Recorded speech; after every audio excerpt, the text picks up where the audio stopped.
Jean et Laurence, grâce à leur baiser langoureux, ne sont pas les seuls à faire parler d'eux dans l'amour et dans le pré 2022.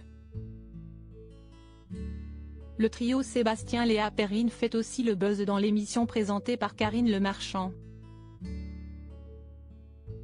L'ancienne candidate de The Voice ne fait pas toujours l'unanimité sur les réseaux sociaux. Mais hors de question pour elle de se laisser faire sans réagir, elle s'est donc saisie de son compte Instagram pour faire une mise au point. Depuis le début de l'aventure, l'ambiance est tendue entre les deux prétendantes du Corse. Et cela ne devrait pas s'arranger. L'une de leurs soirées a d'ailleurs viré au cauchemar.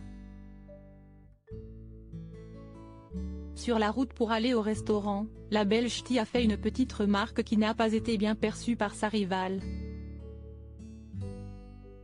Une fois arrivée dans l'établissement, Léa a donc demandé un tête-à-tête à Sébastien afin de faire part de son mal-être quand sa concurrente était présente. Mais leurs échanges ont duré 1 heure, de quoi agacer Perrine. Et cette dernière l'a fait savoir, ce qui a entraîné un clash avec l'agriculteur.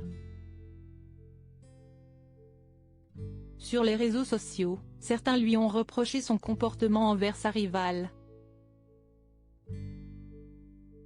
Une internaute par exemple s'est demandé, en commentaire d'une photo sur laquelle elle posait avec une amie, ce qu'elle était venue faire dans l'amour et dans le pré. Son comportement envers la pleurnicheuse, Léa, note de la rédaction, n'a pas toujours été super cool, a-t-elle ajouté. Un commentaire que Perrine n'a pas laissé passer: sacrée mentalité de venir jusqu'ici pour mettre votre commentaire de vipère.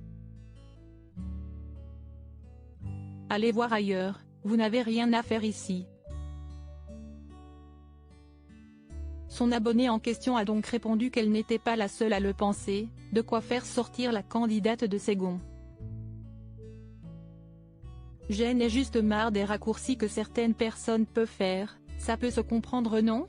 Les montages du début ne sont pas à mon avantage certes, mais si j'avais été une peste comme vous le dites, j'aurais pu publier des échanges qui auraient fait basculer certains avis, chose que je n'ai pas faite.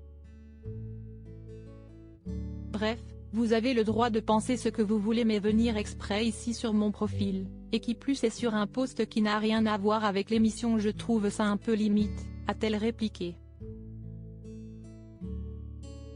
De quoi faire changer le public Davis.